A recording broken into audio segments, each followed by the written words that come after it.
ஓம் சிவாய நம. திருச்சிற்றம்பலம். சாயான் பிணி நாள்தோறும் தழைப்பவர் தாயே ஆகி வளர்த்தனை போற்றி. தென்னாடுடைய சிவனே போற்றி. எந்நாட்டவர்க்கும் இறைவா போற்றி. காவாய் கனகத்திரளே போற்றி. கைலை மலையானே போற்றி போற்றி.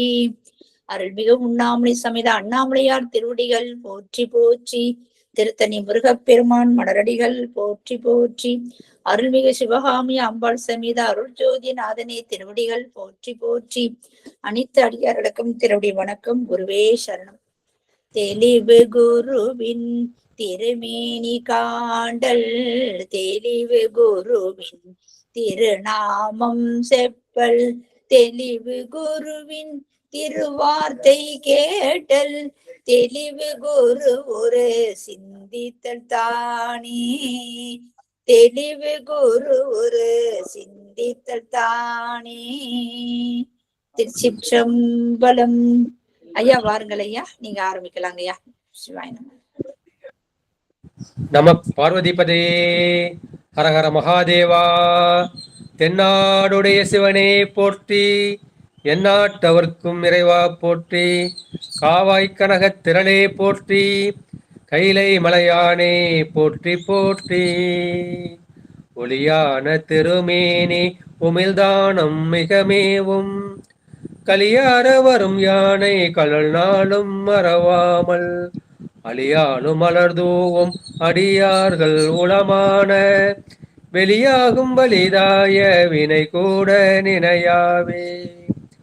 ஒளியர்கோன் வெப்பொலித்த புகழியர்கோன் கடல் போற்றி.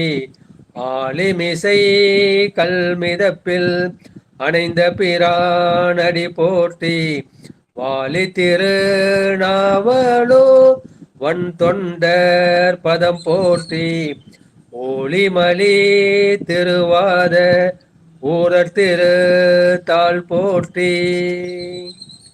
சீலம் இன்றி நோன்பின்றி செறிவே இன்றி அறிவின்றி, தோளின் பாவை கூத்தாட்டாய் சுழன்று விளந்து கிடப்பேனை, மாலும் காட்டி வழிகாட்டி வாரா உலக நெறியேற, கோலம் காட்டி ஆண்டாயை கொடியேன் என்றோ கூடுவதே. மெய்யன்பர்களே, நம்மை எல்லாம் மேய்க்கிக் கொண்டிருக்கும் தில்லைக்குத்தனின் திருப்பாதங்களை மனம் மொழி மெய்களால் வணங்கி மகிழ்கின்றேன். சைவத்தையும் தமிழையும் இதுவரை நமக்கு கட்டிக்காத்து கொடுத்தவர்களுக்கும் சைவ மடாதிபதிகளின் பொன்னார் திருவடிகளை திக்கு நோக்கி தண்டனிட்டு வணங்கி மகிழ்கின்றேன்.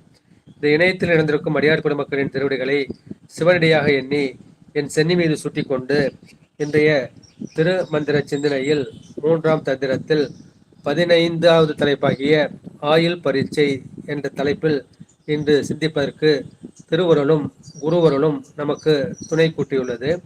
அதன் துணை கொண்டு இன்றைய சிந்தனையை நாம் தொடங்கி தொடர்வோமாக.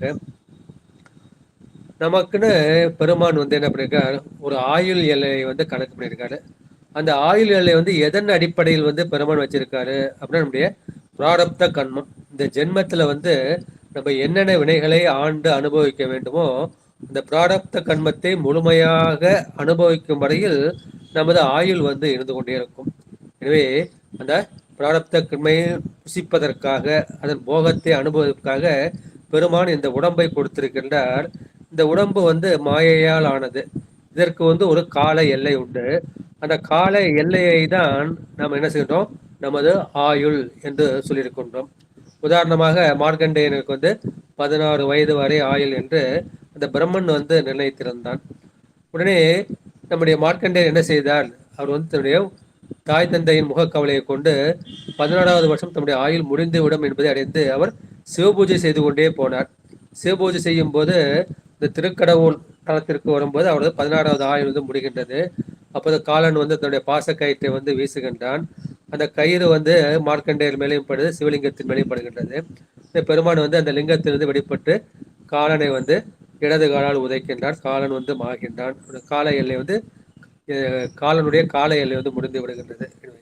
எனவே இந்த இந்த ஆயுளை எப்படி நீட்டித்துக் கொள்ளலாம்? அதற்கு ஒரு வழி வந்து இந்த சிவ வழிபாடு. நமக்கு சரியை, கிரியை, யோகம் இந்த மூன்றையும் நம்ம செய்து கொண்டே இருந்தால் அது என்ன செய்யலாம்? நம்முடைய ஆயுளை வந்து நீட்டித்துக் கொள்ளலாம். அது போலதான் நம்முடைய மார்க்கண்டேய பெருமான் வந்து தன்னுடைய ஆயுளை வந்து நீட்டித்துக் கொண்டு இன்றைக்கும் சிரஞ்சீவியாக வாழ்ந்து கொண்டிருக்கின்றார்கள். 7 சிரஞ்சீவிகள், சப்த சிரஞ்சீவிகள் சொல்லுவாங்க. அதுல ஒருத்தர் வந்து நம்முடைய மார்க்கண்டேயர். இப்போ யோகத்துல வந்து நம்ம அது எப்படி செய்யறது அப்படின்னா, நமக்கு வந்து அந்த அஷ்டாங்க யோகம் வந்து கொடுத்துருக்காங்க.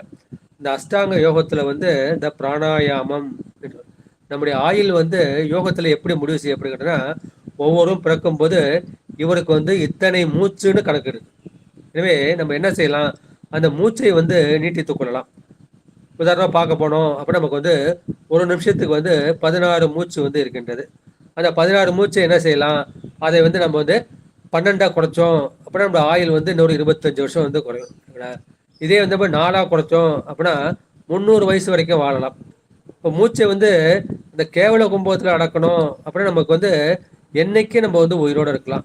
இது வந்து யோக மார்க்கத்தின் மூலமாக மூச்சை அடக்கி அல்லது மூச்சை கட்டுப்படுத்தி நம்முடைய ஆயுளை நீட்டித்துக் கொள்ளலாம்.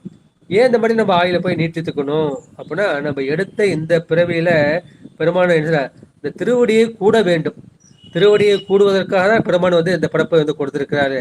இந்த திருவடியை கூடுவதற்கு நம்ம முயற்சி செஞ்சோம். முயற்சி வந்து ஓரளவுக்கு பயன் அளித்திருக்கின்றது. இப்போது பெருமானை வந்து அந்த மூச்சை வந்து திருவடியை பற்றி கொள்ள நேரத்துல போய் நம்முடைய ஆயுள் முடிஞ்சிடுச்சா என்ன பண்ணுது? இதுக்குன்னு இன்னொரு பிறவி எடுக்கணுமே என்பதற்காக அந்த பிறவியை நீட்டித்துக் கொள்வதற்காக என்ன செய்கின்றார்கள்? இந்த அஷ்டாங்க யோகத்தில் மூச்சின் மூலமாக நம்ம என்ன செய்யலாம்? ஆயுளை நீட்டித்துக் கொள்ளலாம், அல்லது கட்டுப்படுத்திக் கொள்ளலாம், அல்லது குறைத்துக் கொள்ளலாம். இந்த நேரத்தில் நினைச்சா கூட நம்ம மூச்சை வந்து வெளியே விட்டுட்டு பெருமான் திருவடியை நம்ம கலந்துக்க முடியும். பெருமலை குளம்பர் வந்து அந்த மாதிரி தான் செஞ்சார். இந்த பிறவியின் பயன் முடிந்து விட்டது. அவர் என்ன செய்கிறார்? தன்னுடைய சுழுமணி நாடை திறந்து இந்த பிரம்மரந்திரம் வழியாக இந்த கைலைக்கு வந்து சென்று விடுகின்றார், நம்முடைய சுந்தர பெருமானுக்கு ஆயுசுவதற்காக. அது இன்னொரு முறையும் இருக்கின்றது. அந்த முறை வந்து ராமகிருஷ்ணர் வந்து பயன்படுத்தி இருக்கின்றார். நம்ம மனசுல வந்து இந்த பிராரப்த கர்மம் இருக்குது, அது வைக்கும் போது ஒரு ஆசையை வந்து வளர்த்து கொண்டோம் என்றால் என்ன பண்ணோம்? இந்த ஆசையை தூய்த்து முடிக்கும் அளவுக்கும் நம்ம ஆயுளை வந்து நீட்டித்துக் கொள்ளலாம். அப்ப என்ன, நம்முடைய ராமகிருஷ்ண பரமஹம்சர் வந்து தன்னுடைய அனுபூதி நிலையை, இந்த சிவானுபூதி நிலையை வந்து அவர் வந்து எட்டி விட்டார். எட்டி விட்டாலும் என்ன செய்கிறாரு? அவர் நிறைய பக்தர்கள் வந்து வருவாங்க. அவர்கள் வந்து அவரை வந்து அவதாரமாக, ராமகிருஷ்ண அவதாரமாக அவர் வந்து வழிபட்டு வந்தார்கள். அந்த மாதிரி இருக்கிறப்ப என்ன பண்ணுவார்? நிறைய வந்து இந்த சமயக்கட்டுக்கு போவார். சமயக்கட்டுக்கு போகிறப்ப அங்கே சாரதாமல் வந்து சமைச்சிக்கிட்டு இருப்பாங்க. சமைச்சிக்கிட்டு இருப்ப அங்கேருந்து என்ன பண்ணுவாங்க? அவங்களுக்கு தெரியாம அங்கே உள்ள ஒரு உணவுப் பொருள், முக்கியமாக இந்த ஸ்வீட் இருக்குல்ல, ஸ்வீட் பேடான்னு சொல்லுவாங்க வங்காளத்தில், இந்த பேடாவை தூக்கி வாயில போட்டுகிட்டே போவார். அதை பார்த்தோன்னே இந்த அம்மாவுக்கு வந்து சிரிப்பும் வருது, கோபமும் வருது. நீங்க வந்து என்ன, உங்களை எல்லாரும் வந்து அவதாரம் அவதாரம் கடவுள் கடவுள்னு சொல்றாங்க, உங்களை வந்து விருப்பு வெறுப்புன்னு ஒன்றும் இருக்கக்கூடாது. நீங்க போய் இந்த மாதிரி ஒரு சின்ன பிள்ளை மாதிரி வந்து இந்த மாதிரி தெரியாம இதை எடுத்து போட்டு போறீங்களே, இது வந்து நியாயமான அவங்க வந்து கேட்குறாங்க. கேட்டவுடனே அவர் என்ன பண்றாரு? அந்த அம்மாவை வந்து இப்படி பார்க்குறாரு. பார்க்குறப்ப அவர் கண்ணில் வந்து தண்ணீர் வந்து வருது. அது என்ன சொல்றாரு? சாரதா, நான் என்னைக்கு வந்து இந்த மாதிரி சமயக்கட்டுக்கு வந்து நான் வந்து இந்த மாதிரி எதையாவது திருடி எடுத்து சாப்பிடாம போறேனோ, அன்னையிலேருந்து 3ஆம் நாள் வந்து என்னுடைய ஆயுள் முடிஞ்சிடும். அதை நீ புரிஞ்சுக்க அப்படின்னு சொல்றாரு. அப்பதான் அந்த அம்மாவுக்கு வந்து தெரியுது, இவர் வந்து தன்னுடைய வாழ்நாளை நீட்டித்துக் கொள்ள வேண்டும், தன்னோடு வாழ்வதற்கான நாளை, தன்னுடைய சிஷ்யர்களுக்கு வந்து அருள் புரிகின்ற நாளை நீட்டித்துக் கொள்ள வேண்டும் என்பதற்காக அந்த ஒரு டெக்னிக் வந்து அவர் ஃபாலோ பண்ணியிருக்காரு. யோகிகள் வந்து அந்த மாதிரி பல வகையான உபாயங்களை வந்து பயன்படுத்தி இருக்கின்றார்கள். இப்போது திருமலர் பெருமான் வந்து இந்த ஆயுளை நீட்டித்துக் கொள்ளும் வகையை வந்து எப்படி சொல்லியிருக்கிறார் என்பதை அந்த அவர் திருவடி துணை கொண்டு நாம் வந்து சிந்திக்கலாம். திருச்சிற்றம்பலம் 15 ஆயுள் பரீட்சை. வைத்த கை சென்னியில் நேரிதாய் தோன்றிடில் உத்தமம் மிக்கிடில் ஓராறு திங்களாம் அத்தம் மிகுத்திட்டு இரட்டியதாயிடில் நித்தல் உயிர்க்கொரு திங்களில் ஓசையே. இப்ப வந்து 2 பேர் இருக்காங்க. ஒருத்தன் வந்து தனக்குத்தானே வந்து அந்த ஆயுளை வந்து நிர்ணயித்துக் கொள்ளலாம். இன்னொருத்தன் வந்து ஒரு யோகம் பயின்றிருக்கான். அவங்ககிட்ட வந்து ஒருத்தன் கேட்குறான், ஐயா எனக்கு இன்னும் எவ்வளோ நாள் ஆயுள் இருக்கு அப்படின்னு கேட்குறப்ப, அந்த கேட்குறான் இல்லையா, அவனுடைய வாழ்நாள் எல்லையை அளந்தறிகின்ற அந்த யோகி என்ன பண்ணுவான்? தனது கையை அந்த அளக்கப்படுவது தலையின் மேல் வந்து இப்படி வைப்பான். வைக்கும்போது அந்த கையினுடைய எடை இருக்கின்றதா, அந்த இயல்பான எடை உள்ளதா தோன்றினா அவனுக்கு வாழ்நாளுக்கு கேடு இல்லை. அவனுக்கு அது 80 வருஷமோ 100 வருஷமோ எவ்வளவு நாள் வாழ்நாள் நினைச்சதோ அந்த ஆயுள் ரேகை மூலமா நம்ம கண்டுபிடிச்சுக்கலாம். அந்த மாதிரி அந்த கை வந்து இயல்பை விட அதிகமாக எடை இருந்தது அப்படின்னா அவனது வாழ்நாள் வந்து அன்னையில இருந்து 6 மாசம் வரைக்கும் தான். அத போல அது 2 மடங்கு வெயிட்டா இருக்குது அப்படின்னா அவனுடைய ஆயுள் நாள் வந்து அதிலிருந்து 1 மாதம் மட்டும்தான் என்ற கணக்கை வந்து இங்க வந்து வச்சிருக்கிறேன். வைத்த கை சென்னிதாய் நேரியில் தோன்றின். இந்த தலையை வந்து சென்னினா தலை மேல வச்சோம்னா உத்தமம் மிக்கிடில். அது என்ன, அது இயல்பா இருந்ததுன்னா அது உத்தமமா அவனுக்கு உண்டான ஆயுள் எல்லை வரைக்கும் இருப்பான். அது மிக்கிடில் அந்த எடை வந்து அதிகமா இருந்தா 2 பங்கு எடை உள்ளதா இருந்தது அப்படின்னா அவனுக்கு வந்து வாழ்நாள் வந்து 6 மாதம். அதை விட 2 மடங்கு அதிகமா இருந்தது அப்படின்னா அன்னையில இருந்து அவனுக்கு 1 மாதம் தான் என்ற கணக்கை வந்து இந்த பாட்டுல வந்து சொல்லியிருக்கிறார்கள். இதற்கு வந்து அறிஞர்கள் வந்து வேறு வேறு பொருள்கள் வந்து சொல்லியிருக்கின்றார்கள். இப்ப நான் சொன்னது வந்து தர்மபுரம் உரை. இதே வந்து திருவாடுதுறை உரையில வந்து அவர் என்ன சொல்லியிருக்கின்றார்னா, இந்த தலையின் மேல் வைத்த கை வந்து என்ன செய்யணும், அது சிறுக்க தோன்றாமலும் பருத்து தோன்றாமலும் நேரிதாய். இந்த நேரிதாய்னு வார்த்தை வருது இல்லையா, அது சின்னதாகவும் இருக்கக்கூடாது பெருசாகவும் இருக்கக்கூடாது. அந்த மாதிரி நேரிடா இருந்ததுன்னா அவனுக்கு உத்தமமான ஆயுள், அவனுக்கு உட்கப்பட்ட அந்த ஆயுள் எல்லை சாதாரண எல்லை தான் இருக்கும். அந்த கை இரண்டும் பருத்து தோன்றினால் என்ன செய்வான், அது 6 மாதம். அது 2 மடங்கு பருத்து தோன்றினால் 1 மாதத்துக்குள் மரணம் என்ற கணக்கை வந்து இந்த பாட்டுல வந்து சொல்லியிருக்கின்றார்கள். அப்ப திங்களில் ஓசையே, ஓசைங்கிறது என்ன ஓசைனா அந்த மரண ஓசை, மரணத்தின் ஒளி. அந்த இவன் வரான் இல்லையா, யமன் வரான் இல்லையா, அந்த யமனின் ஒளி. ஒரு திங்களில் ஓசையே, அந்த 1 மாசத்துல வந்து யமன் வந்து எரும மாட்டு மேல அந்த ஓசையோடு வருவான் என்ற கருத்தை வந்து இந்த பாட்டுல சொல்லியிருக்கின்றார். அடுத்து 2வது பாட்டு. ஓசையும் ஈசனும் ஒக்கும் உணர்வின் கண், ஓசை இறந்தவர் ஈசனை உள்குவர், ஓசை இறந்தவர் நெஞ்சினுள் ஈசனும் ஓசை உணர்ந்து உணர்வதுவாமே. ஓசை, ஓசைனா என்ன சொன்ன, 2 பொருள் வந்து உராயணும். 2 பொருள் உராய்ந்தால்தான் ஒரு ஓசை வந்து உண்டாகும். இப்ப காற்று இருக்குது, காற்று வந்து மரத்தின் இலையோடு அது உராசும் போது ஒரு ஓசை வந்து உண்டாகும். இப்ப இங்க என்ன ஓசைனா, அந்த உயிரோடு இந்த பிராண மூச்சு இருக்கு இல்லையா, அந்த மூச்சு காற்று இல்லையா, அந்த பிராண மூச்சு அது எழுப்பக்கூடிய அந்த ஓசையும், இந்த பிராண ஓசையும் ஈசனும் அந்த சிவனும் ஒக்கும் உணர்வின் கண். ஒக்குதல்னா ஒன்றி இருத்தல். அந்த ஒன்றி இருத்தல் உணர்வு, உணர்வுனாலும் அறிவினாலும் ஞானம்னாலும் ஒண்ணுதான்.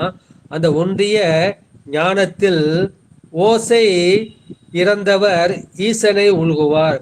இப்ப என்ன பண்றான், அந்த மூச்சு காற்றையே வந்து மறந்துடுறான். மூச்சு உள்ள போதா வெளியே போதான்னு உனக்கு தெரியாது. என நான் என்பதறியேன் பகல் இரவாவதும் அறியேன் என்று பாடியிருக்கார் இல்லையா. அப்போ வந்து அவன் தன்னையே மறந்துடுறான். தன்னையே மறந்தவனுக்கு எப்படி மூச்சு காற்று ஞாபகம் இருக்குமா? எனவே அந்த அந்த உயிராகிய தன்னை அவன் மறந்தவர்கள் அவர்கள் உள்குவர். யாரை உள்குவர்? ஈசனை உள்குவர். அந்த சிவத்தை வந்து தியானிச்சுக்கிட்டே இருக்கான். அந்த சிவன் மட்டும்தான் அவன் ஞாபகத்துல இருக்கு, வேற எதுவுமே அவன் ஞாபகத்துல இல்லை. அவன் உடம்பு ஞாபகத்துல இல்லை, பகல் இரவு ஞாபகம் இல்லை. எனவே எப்பொழுதும் சிவத்தை தியானித்து கொண்டே இருந்தவர்கள். ஓசை இறந்தவர் நெஞ்சினுள் ஈசமும். அவன் என்ன சொன்னா, அவன் ஆன்மாவாகிய தன்னையே மறந்து, தன்னை மறந்தால் தன் நாமம் கெட்டால் தலைப்பட்டால் நங்கை தலைவன் தாளே என்று அப்பர் பெருமான் சொல்லியிருக்காரு இல்லையா. அந்த போல அவன் என்ன செய்யறான், அவன் பேர் கூட அவனுக்கு ஞாபகம் இல்லை, அவனோட உருவமே அவனுக்கு ஞாபகம் இல்லை. தன்னை மறந்தவர் ஓசை இறந்தவர் நெஞ்சினுள், அவனுடைய இதயத்துள் அல்லது ஆன்மாவினுள் ஈசனும் என்ன ஓசை உணர்ந்த உணர்வது ஆமே. அப்ப சிவன் வந்து எங்க இருப்பான் அப்படின்னா, இவன் தத்துவங்கள்லாம் கடந்துட்டான். தத்துவம் 36 உங்களுக்கு தெரியும். முதல் தத்துவம் வந்து அந்த நாதம், அதுக்கப்புறம் வந்து விந்து, அதுக்கப்புறம் சாதாக்கியம், அப்புறம் மகேஸ்வரம், சுத்த வித்தை, அதுக்கப்புறம் 7 வித்யா தத்துவம், காலம் நியதி, கலை வித்தை, அரகம், புருடம், மாயை. அப்புறம் அதுக்குள்ள 24 ஆன்ம தத்துவம். அந்த 24 ஆன்மத்துல கடைசி தத்துவம் வந்து நிலம். இப்போ முதல் தத்துவம் வந்து இந்த நாதம். நாதம் அந்த நாதம் கடந்த 36 தத்துவத்துல அந்த நாதத்தையும் கடந்து போயிட்டான். ஓசை உணர்ந்த அந்த நாதத்தையும் கடந்த உணர்வதுவாமே. அந்த மாதிரி அவன் அந்த ஞானத்துக்கு, நாதத்தின் அந்தமாகி அந்த ஞானத்துக்கு போயிட்டு பெருமானுடைய திருவடியை சேர்ந்து விடுவான். அவன் தன்னையும் தலைவனும் எண்ணுகின்றான். முதல்ல தியானிக்கிறப்ப தியானிப்பவனாகிய இந்த ஆன்மா இருக்கு, தியானிக்கப்படப்படுகிறாகிய அந்த சிவன் இருக்கு கேட்டா. அப்ப இரண்டு என்கின்ற அந்த துவைத ஞானம் இருக்கின்றது. இப்ப தியானம் பண்ண என்ன பண்றான், தன்னை மறந்துடுறான், தலைவனாகிய அந்த சிவத்தை மட்டும்தான் நினைக்கிறான். அப்போ ஞானம் ஏக ஞானமாக இருக்கின்றது. அந்த மாதிரி தன்னை மறந்த நிலையில தான் என்ன செய்கின்றான், அந்த தியானிக்கின்ற அவனுடைய நெஞ்சில் ஈசவன் எப்படி இருப்பான், அந்த நாதாந்தம் கடந்த, நாதத்தையும் கடந்த அந்த சிவானந்த பரவெளியில் பெருமான் நடனம் ஆடுவான். அதை இவன் உணர்வான். எனவே நம்ம என்ன செய்யலாம், உணர்விற்கு அல்லது அறிவிற்கு அல்லது ஞானத்திற்கு என்ன செய்யலாம். அப்ப இவன் ஆன்மாவாகிய ஒருத்தன் இருப்பான், இறைவனும் ஒருத்தன் இருப்பான். இது உலகில் இயற்கை. அதுக்கப்புறம் என்ன பண்ணுவான், அவன் தன்னையே மறந்து விடுகின்றான். தன்னையே மறக்கும் போது அப்போது என்ன செய்கின்றான், அவன் ஏகனாகி இறைவனை நிற்கின்றான், சிவனோடு ஒன்றித்து விடுகின்றான். அப்பேற்பட்ட அவனுடைய உள்ளத்தில் இறைவனும் என்ன செய்கின்றான் அப்படின்னா, அவன் தன்னின் வேறாக இல்லாமல் அவன் சிவமாகவே நிற்பான். சிவன் வேறு அவன் வேறு, நான் வேறு நீ வேறனாது நிற்க என்று அருணகிரி பெருமான் பாடினதும் இந்த நிலையைதான் என்று சொல்லியிருக்கின்றார்கள். அடுத்து 3வது திருப்பாடல். ஆமே அழிகின்ற வாயுவை நோக்கிடில் நாமே உரைகின்ற நன்மை அளித்திடும், பூமேல் உரைகின்ற போதகம் வந்திடும், தாமே உலகில் தலைவனுமாமே. ஆமே அழுகின்ற வாயுவை, இதுவும் நம்ம பல முறை சொன்ன கருத்து தான். இந்த மூச்சு என்ன செய்யுது அப்படின்னா, 12 அங்குலம் இப்படி வெளியில போகுது, திரும்பி வரப்ப என்ன செய்யுது, 12 அங்குலம் திரும்பி வராது, 8 அங்குலம் தான் அது திரும்பி வரும். எனவே ஒவ்வொரு மூச்சுக்கும் 4 அங்குலம் அந்த வாயு அழிந்து போய்விடுகின்றது, நஷ்டப்படுகின்றது. எனவே வெளி செல்கின்ற, தானாக வெளி செல்கின்ற அந்த வாயுவை, காற்றுவை நீங்கள் பார்த்தால் என்ன செய்யும், அது 4 அங்குல வருஷம் நமக்கு நஷ்டமாவதை நீங்கள் பார்க்க வேண்டும், காண வேண்டும், தரிசிக்க வேண்டும். நாமேல் உரைகின்ற நன்மை அளித்திடும். இப்ப என்ன சொல்றாரு, இந்த நாக்கை வச்சு இந்த யோகிகள் என்ன பண்ணுவாங்கன்னா, இந்த நாக்கு இருக்குல்ல, இந்த நாக்கை மேல் அனத்த மேல இப்ப மடிச்சு என்ன பண்ணுவாங்க, அந்த பல்லுக்கு பின்னாடி அந்த ஈர இருக்குல்ல, அதில் வச்சுவாங்க. அதில் மாதிரி வச்சுக்கிட்டு தான் அவங்க என்ன பண்ணுவாங்க, மூச்சு பயிற்சி பண்ணுவாங்க. அப்புறம் என்ன பண்ணுவாங்க, இந்த நாக்கையில ஒரு நரம்பு இருக்கு இல்லையா, இந்த நரம்பை கொஞ்சம் கொஞ்சமாக அடுத்து இந்த நாக்கு என்ன செய்யும், அதுக்கப்புறம் அந்த மேலெடுத்துக்கு மத்திய பகுதிக்கு வரும். அப்புறம் என்ன, இது முழுசா எடுத்துட்டாங்கன்னா இந்த நாக்கு என்ன போயும் இந்த தொண்டைக்குழி வரைக்கும் போய்விடும். எனவே நாமேல் உரைகின்ற நன்மை விளைந்திடும். அப்ப இந்த நாக்கு என்ன செய்யும், அங்க இந்த பிரம்மரந்தத்திலேருந்து ஒரு கோடு போட்டோம் அப்படின்னா என்ன பண்ணும், இங்க மேலிடத்துல ஒரு ஓட்டை இருக்கும், அந்த ஓட்டையை நாக்கு என்ன செய்யும், அது அடைச்சிடும். அந்த அடையும் போது என்ன செய்யும், அந்த உடம்புல அமுதம் சுரக்குது இல்லையா, அந்த அமுதம் சொட்டு சொட்டா என்ன செய்யும், அது நாக்குல பட்டு காற்றாகி வீணாகி போய்விடும். எனவே இது அடைச்ச உடனே இந்த அமுதம் என்ன செய்யும், இங்கேயே தங்கிட்டு அது ததும்பும். காயத்துள் அமுது ஊற ஊற கண்டுகொள் என்று காட்டிய யோகம் பண்றப்ப இங்க இந்த பீனியல் கிளாண்டுங்கிற அந்த இடத்துல அமுதம் ஊறும். அந்த ஊறுகின்ற அமுதம் என்ன செய்யும், உள்நாக்கின் வழியாக சொட்டு சொட்டாக பட்டு அது ஆவியாக போய்விடும். எனவே அப்ப என்ன செய்யும், அந்த பிரம்மனந்தத்தை அடைப்பதால் என்ன செய்யும், நன்மை அளித்திடும். உங்க உடம்புக்கும் மனசுக்கும் உயிருக்கும் ஏராளமான நன்மைகளை இருக்கும். உனக்கு பசி பிணி மூப்பு சாக்காடை கூட நீங்க தள்ளி போடலாம். அது உடலுக்கு. மனசு தெளிவா இருக்கும். இந்த உலகப் பொருள் மேல நாட்டம் உங்களுக்கு குறையும். சரிங்களா. 3வது என்ன, இந்த ஆன்மா தன்னை அறியும், தன்னை அடுத்து என்ன செய்யணும், தன்னுடைய தலைவனை அறியும். இது போல பல நன்மைகள் உண்டாம். நன்மை அளித்து தானே உரைகின்ற நன்மை அளித்திடும். பூமேல் உரைகின்ற போதகம் வந்திடும். பூ என்றால் தாமரை பூவை குறிக்கும்.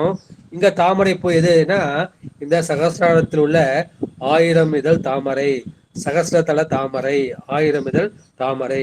அந்த நம்முடைய இந்த உச்சந்தலையில் அல்லது உச்சிக்குழியில் 1000 இதழ் உடைய அந்த தாமரை மேல் உடைகின்ற போதகம். போதகம் என்பது அறிவை குறிக்கும், ஞானத்தை குறிக்கும். அங்க இங்கேயே நிலைத்து நிற்கின்ற அந்த ஞானம் வந்திடும், அது விளையும். தாமே உலகில் தலையோடும் ஆமே. அப்ப இவன் என்ன செய்வான்? இவன் எல்லா உயிர்களுக்கும் எல்லா உலகத்திற்கும் தலைவனாக மாறிவிடுவான். இவனுக்கு அதிகார ஆசை இருந்தது. பார்த்தோம்னா லயம் போகம் அதிகாரம்னு சிவத்தை மூணா பிடிச்சோம். லய சிவம், போக சிவம், அதிகார சிவம். இவனுக்கு இந்திரன் போல பண்ணணும், திருமால் போல இருக்கணும், பிரம்மனை போல இருக்கணும் அப்படின்னா அந்த லோகத்துக்கு தலைவனா போயிடுவான். எனக்கு அதெல்லாம் வேண்டாம், எனக்கு இகபோகம் பரபோகம் வேண்டும் அப்படின்னா அவன் என்ன செய்வான்? சதாசிவத்தோடு ஒன்று விடுவான். எனக்கு அதுவும் வேண்டாம், எனக்கு லயம்தான் வேணும் அப்படின்னு என்ன செய்வான்? அவன் சிவசக்தியோடு லயமாகி விடுவான். எனவே இவன் என்ன செய்வான்? அந்த சுத்த தத்துவத்தில் உள்ள எந்த போனங்களுக்கு வேணாலும் தலைவனாக மாறலாம், அதாவது சிவத்தோடு அவன் ஒன்றுபட்டு நிற்கலாம் என்ற இந்த 3வது பாட்டுல சொல்லி இருக்கின்றார்கள். எனவே ஒவ்வொரு மூச்சிலையும் இந்த பிராணவாயு அழிகின்றது என்கின்ற அந்த அறிவு நமக்கு வேண்டும். அந்த அறிவு நமக்கு என்ன செய்யும்? பல நன்மைகளை நமக்கு கொடுக்கும். நம்ம வாழ்நாளை நெடுங்காலம் நீட்டித்துக் கொள்ளலாம். அப்புறம் என்ன செய்யலாம்?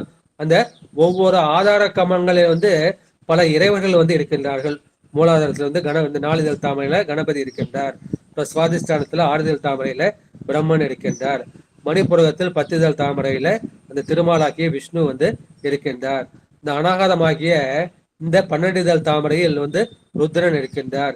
இந்த விசுத்தி ஆகிய இந்த 16 இதழ் தாமரையில மகேஸ்வரன் இருக்கின்றார். இங்க ஆக்யா சக்கரம் என்கின்ற அந்த ஈரிதழ் தாமரையில சதாசிவன் இருக்கின்றார்.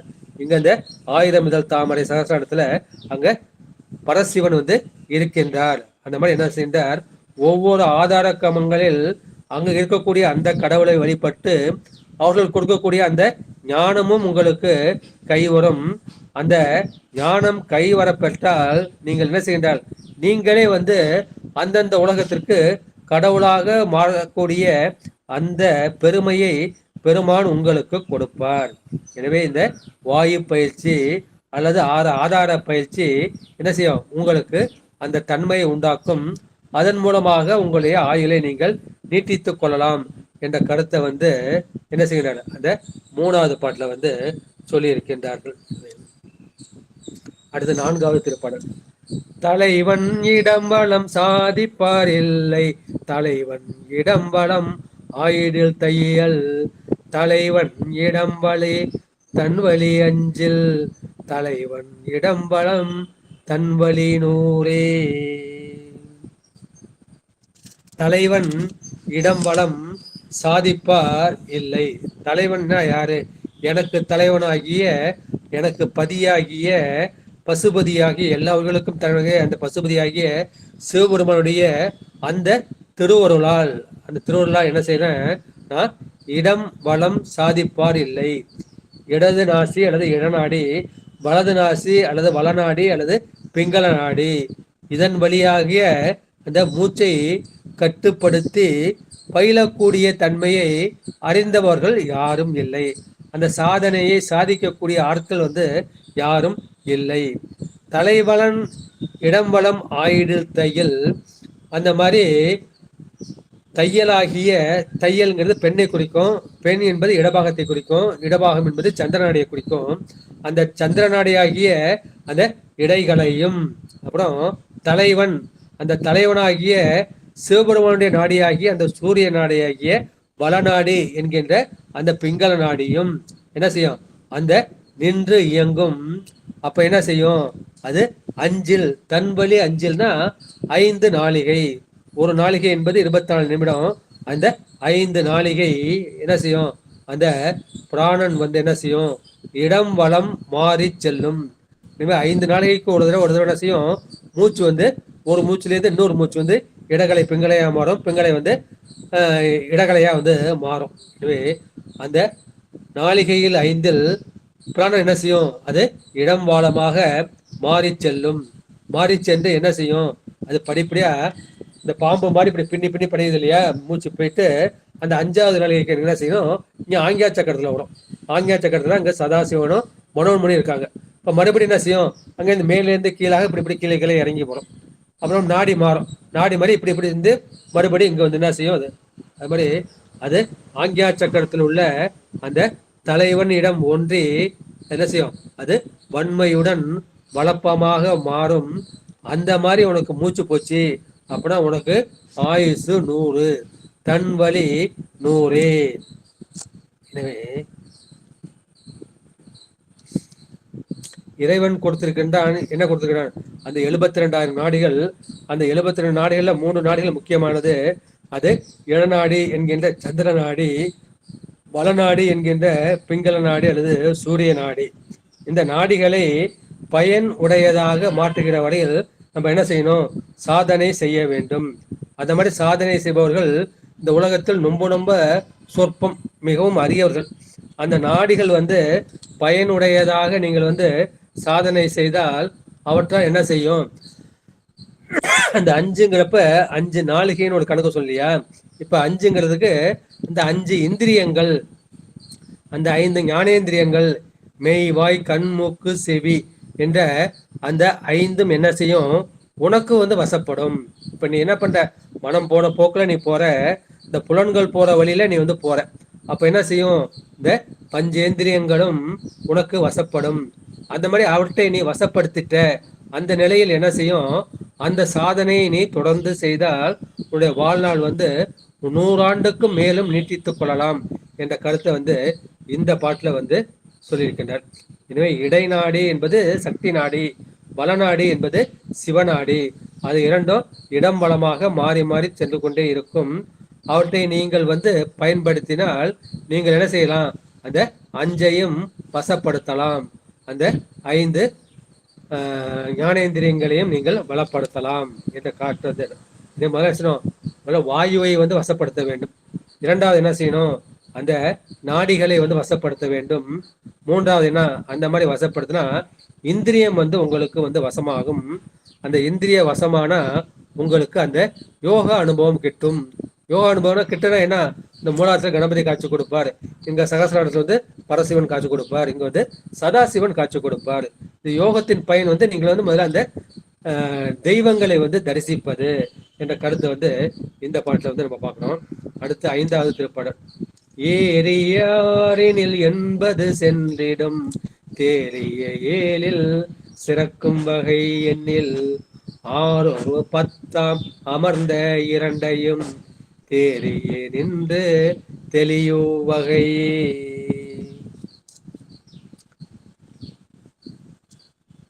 ஏறும் 6னில். இதுக்கு வந்து முதல்ல நம்முடைய திருவாரூர் ஆதீனத்துடைய வந்து நான் படிச்சிட்டேன். அவங்க என்ன சொல்றாங்க? நீங்க வந்து மூச்சை வந்து உள்ள இருக்கிறீங்க. உள்ள இருக்கிற மூச்சை வந்து நம்ம வந்து என்ன செய்றோம்? பூரகம்னு சொல்றோம்.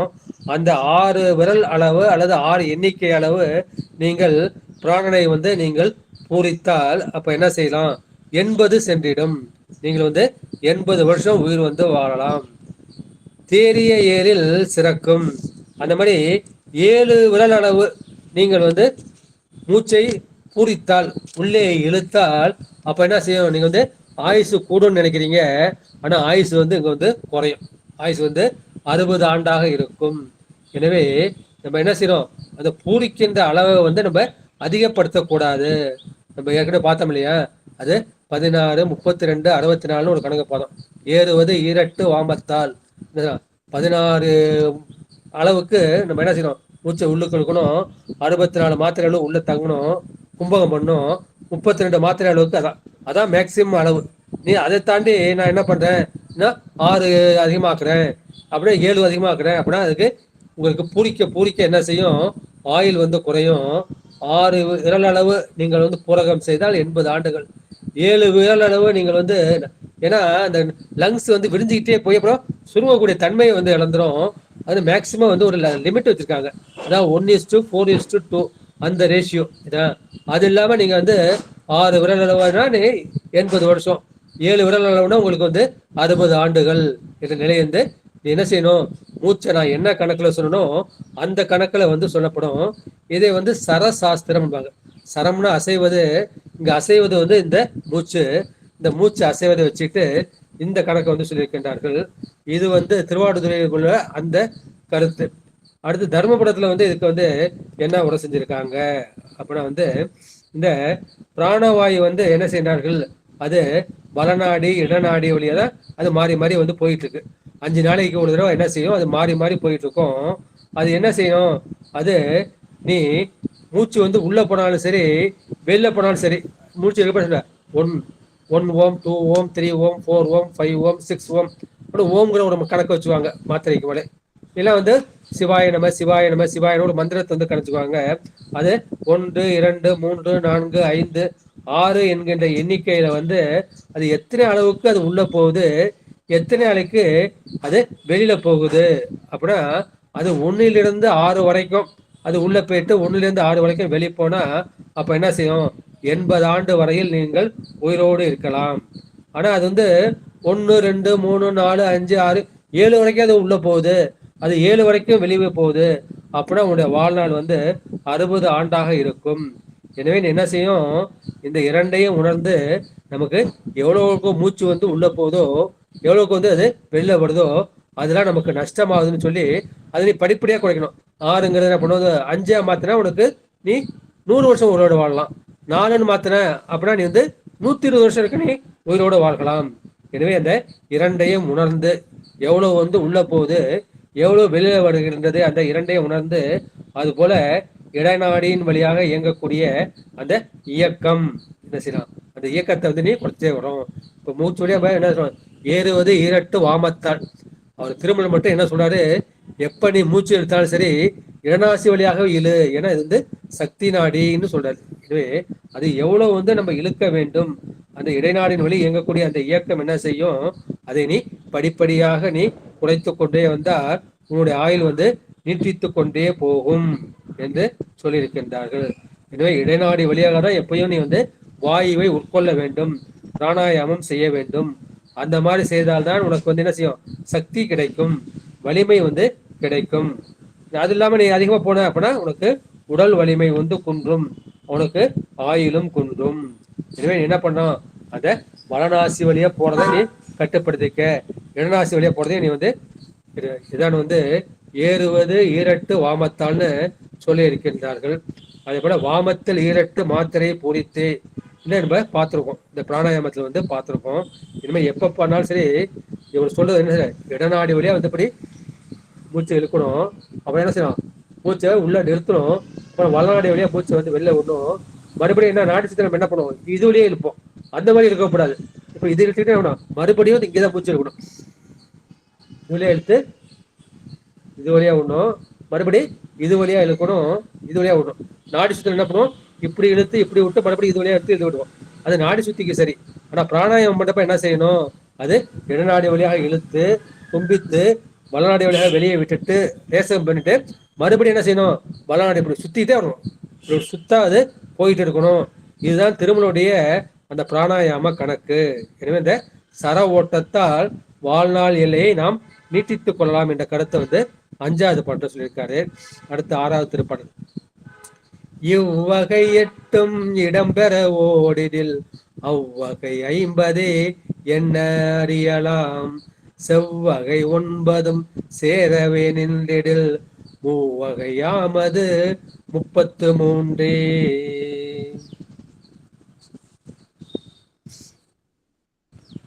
இவ்வகை நான் மேல வந்து 5வது பாட்டுல சொன்னோம் இல்லையா, அந்த 5வது பாட்டுல சொன்னபடி நீ என்ன செய்யலாம், 8 என்கின்ற அந்த எண்ணிக்கை அல்லது 8 அங்குலம் அல்லது 8 விரல் அளவு இடம்பெற ஓடிடில்.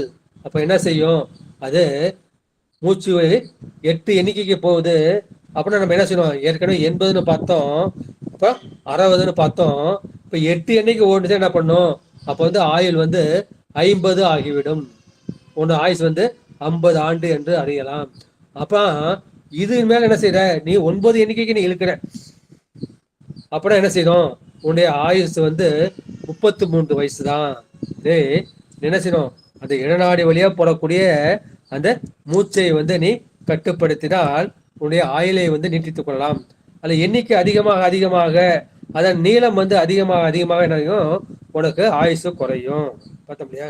அப்போ வந்து 6ன்னா அது 80 வருஷம், 7 அப்படின்னா அது 60 வருஷம், 8ன்னு வந்ததுன்னா அது 50 வருஷம், 9ங்கிற எண்ணிக்கைக்கு வந்துன்னா அது 33 வருஷம். அது என்ன பண்ணுவாங்க, இவன் எந்த அளவுக்கு வந்து மூச்சு உள்ள போகுதுங்கிறத அந்த யோகி வந்து கவனிப்பான். கவனிச்சுட்டு அவனுடைய ஆயுள் எவ்வளவுன்னு அவன் நிர்ணயம் வந்து செய்து விடுவான் என்ற அந்த கருத்தை வந்து இந்த பாட்டுல வந்து சொல்லியிருக்கின்றார்கள். அடுத்து 7வது திருப்பாடல். மும்மூன்றும் ஒன்றும் முடிவுற நின்றிடில் என் மூன்றும் நாளும் இடவகையாய் நிற்கும் ஐமூன்றும் ஓடி அகலவே நின்றிடில் பன்மூன்றோ ஈராறு பார்க்கலுமாமே.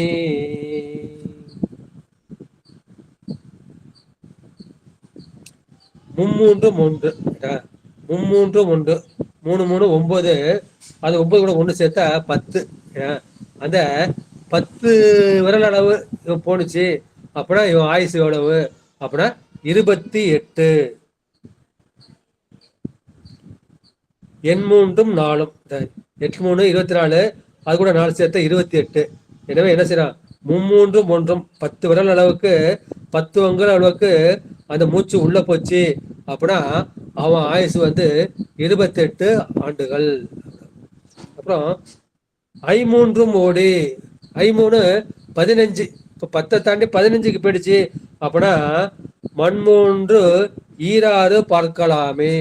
அப்படின்னா அது 3 பன்மூன்று ஈராறு, அந்த ஈராறு வந்து 12, 12ஓட அப்புறம் 13, பன்மூன்றுனா 13, ஈராறுனா 12, அது 13 12 கூட்டினா 25 ஆண்டு வந்து உயிர் வாழலாம். மும்மூன்றும் ஒன்றும், 3 9 1 10, அந்த 10 அங்குல அளவுக்கு மூச்சு ஓடினால் அவன் ஆயுள் 28. மும்மூன்று ஐமூன்று, ஐமூன்று 15 ஓடினால் அவன் வயசு எவ்வளவு, பன்மூன்று ஈராறு, 13 பிளஸ் ஈராறு, அவன் 25 ஆண்டுகள் வந்து உயிரோடு இருக்கலாம் என்ற கருத்தை வந்து இந்த பாட்டுல வந்து சொல்லி இருக்கின்றார்கள். அடுத்து 8வது திருப்பாட்டு. பார்க்கலுமாகும் பகல் 30 ஆக்களுமாகும் அவ்வார் இரண்டுள்ளிட்டு போக்களுமாகும் புகழுற ஒன்றெனில் தேக்களுமாகும் திருத்திய பத்தே.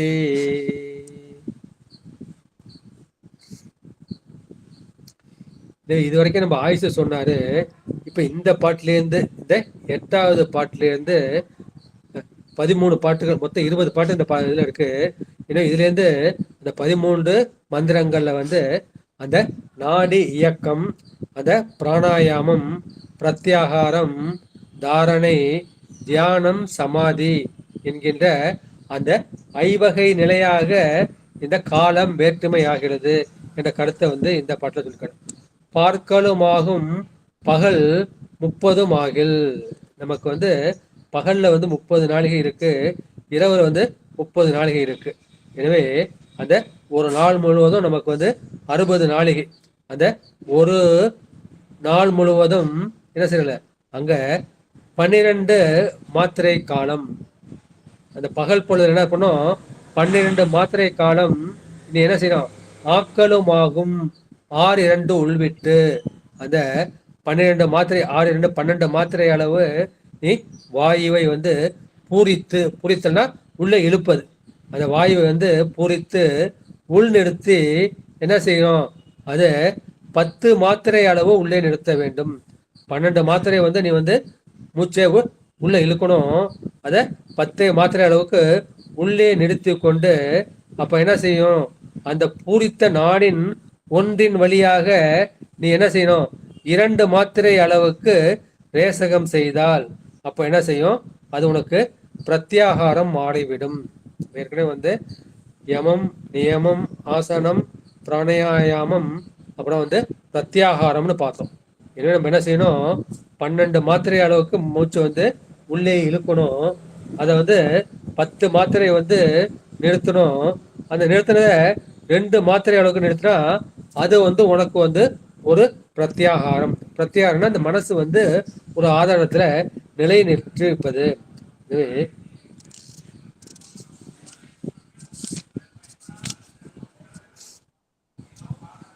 எனவே ஆம் 6 2 உள்ளிட்டு 6 2 இந்த 12 மாத்திரை அளவு பூரித்து அப்படி என்ன செய்யணும்?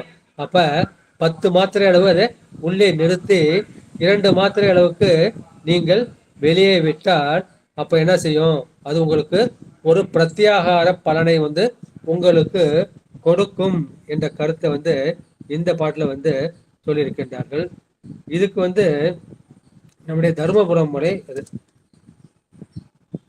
பகல் 30 ஆகில் இந்த பிராணவாயுவை அந்த பகல் 30 நாளிகையும் என்ன செய்யணும்? அது பார்ப்பனும் ஆகில் இடநாடி வழியாக அதை என்ன செய்யணும்? இழுத்தால் அதை வாழ்நாள் வந்து 12 ஆண்டு என்று வரை அடுத்து விடலாம். இதை அனுபவமாகவும் காண முடியும். என்ன செய்யணும்? அப்ப என்ன செய்யணும்? அந்த மூச்சை வந்து நீ மாற்றம் செய்ய வேண்டும். அந்த மாற்றம் வந்து நீ செய்தால் அது பகல் 30 நாளிகை, இரவு வந்து 30 நாளிகை, அதாவது 60 நாளிகை. அந்த 60 நாளிகை அளவுக்கு பிராணவாயு என்ன செய்யணும்? அது இடநாடி வழியே அது உள் வந்து வெளிச்சென்றால் அப்புறம் என்ன செய்யும்? உன்னுடைய நாள் ஒவ்வொரு நாளும் வந்து உனக்கு வந்து புத்தாண்டு. ஏன்னா நாளைக்கு வந்து புத்தாண்டு வருது, தமிழ் புத்தாண்டு வருது. அது போல உன்னுடைய வாழ்நாள் என்ன செய்யும்? அது இனிய புத்தாண்டாக மாறிவிடும் என்ற கருத்தை வந்து நம்முடைய தர்மபுரம் வந்து சொல்லியிருக்கின்றார்கள். எனவே பகம் 30 ஆகில் 6 2 ஆக்களும் ஆகுமே என்று அவரோட கருத்தை வந்து சொல்றார். ஒரு நாளை வந்து பகல்ல 30 நாளிகை, இரவு வந்து 30 நாளிகை, ஆக மொத்தம் அந்த 60 நாளிகை. அந்த 60 நாளிகை என்ன பண்ற? இந்த ஒரு மூச்சு வழியே இழுத்து இந்த ஒரு மூச்சு வழியே நீ விட்டுக்கிட்டே இருக்க. வலை பக்கமே நீ வரவே இல்லை. என்ன இடப்பக்கம் மட்டும் நீ செஞ்சுக்கிட்டே இருக்க. அப்படின்னா என்ன செய்யும்? உன்னுடைய உடம்பு வந்து அது குளிர்ச்சியை வந்து அடையும். ஏன்னா இடநாடி என்பது அது சந்திர நாடி. சந்திர நாடி வந்து உணவை வந்து அது குளிர்ச்சி ஆகும். குளிர்ச்சி ஆகுதுன்னா என்ன செய்யும்? அது வெப்பம் வந்து அதிகம் வராது. அப்ப என்ன செய்யலாம்? நீ உன்னுடைய உடம்பும் மனசும் குளிர்ச்சியாக இருக்கும். உனக்கு அது இனிய புத்தாண்டாக மாறும் என்ற கருத்தை வந்து தர்மபுரம் முறையில வந்து நம்முடைய அருணை வடிவேல் முதலியார் ஐயா வந்து செய்திருக்கின்றார்கள்.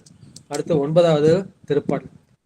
ஏயிரு நாளும் இயல்புற ஓடிடில் பாயிரு நாளும் பகையற நின்றிடும் தேய் உரமுண்டும் திகழவே நின்றிடில் ஆயுருவார் என்று அளக்கலுமாமே.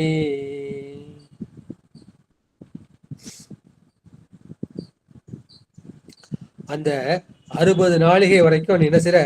அந்த ஒரு நாடி வழியாகவே, அந்த இடநாடி வழியாகவே அந்த பிராணன் அல்லது மூச்சு இயங்கி கொண்டிருந்தால் அப்போது என்ன செய்யும்?